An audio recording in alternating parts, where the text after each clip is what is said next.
Welcome into our Week 4 edition of Inside the Zone, everyone. Alongside Tom Davis of the News Sentinel, I'm Joe Whalen, and things starting to separate just a little bit. A couple of teams moving on to 3-0, others facing their first loss of the season. But Tom, let's start in the SAC. The big game that everyone had their eyes on was Northside and Bishop Dwenger. When it's all said and done, the Redskins 3-0 for the second straight season. Yeah, Northside really played well again. Second time in a row they beat Dwenger, so Ryan Hall has legitimately made the Redskins into an SAC power. And what they did, particularly against Dwenger, is they stopped the run game. DeMarcus Moon only had 11 yards. I think he had over 300 yards coming into the season for a season total, but the Redskin defense just shut them down, put all the pressure on the young quarterback Cody Miller, and Northside got the win. And that was the first real big test. We knew that this team could put up points, but how would that defense face against that Dwenger run game, which has been pretty solid so far? But now the question on everyone's mind has to be is, how far is Northside going to take it? They were 4-0 out of the gate last season, 3-0 right now. How far can they go?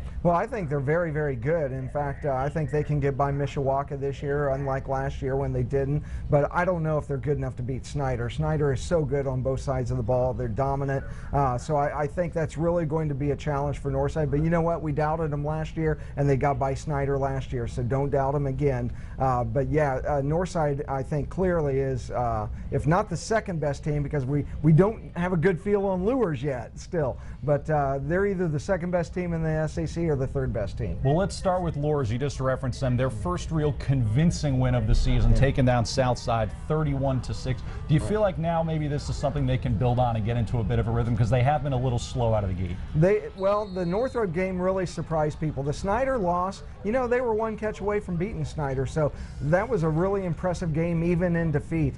Southside just isn't in Lures' neighbor. Well, they are in their neighborhood literally, but not on the field quite yet. And now Lures goes across state lines to a traditionally strong team in Toledo-Whitmer. It'll be a good measuring stick for them to see how well they can play against an Ohio powerhouse. But I don't doubt Lures. A lot of people are wondering if they're really that good. I think Lures is really that good. I think they will win the 2A state championship again this year. But the Northrop game just kind of caught people by surprise. Well, while there may still be a couple of questions here and there for Lures, there's certainly no doubts about Snyder right now. The cream of the crop in the SAC, 3-0, a big win over Northrop this week. That three-headed running attack is looking very strong right now for the Panthers. Oh, sure. Tyrell Swain and Janori Smith and Nick Reese, I mean, they're very difficult to stop. They do have an experienced quarterback in Brandon Phelps, but he's not asked to do a lot, just manage the game. Only threw 8 passes last week. One thing I did like is they got Quentin Daniels involved.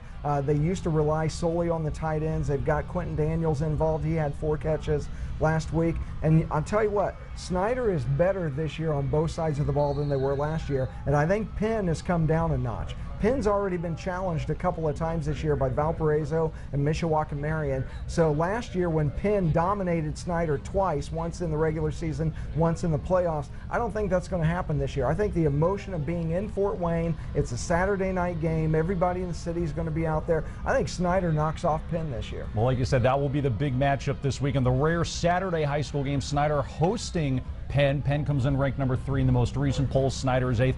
Like you said, if Snyder does win this game, how much do you have to start questioning? Can they take it all the way? Oh, I think if you can beat Penn, you can go all the way. I mean, think about how good. I mean, we haven't even gotten to the Snyder defense yet.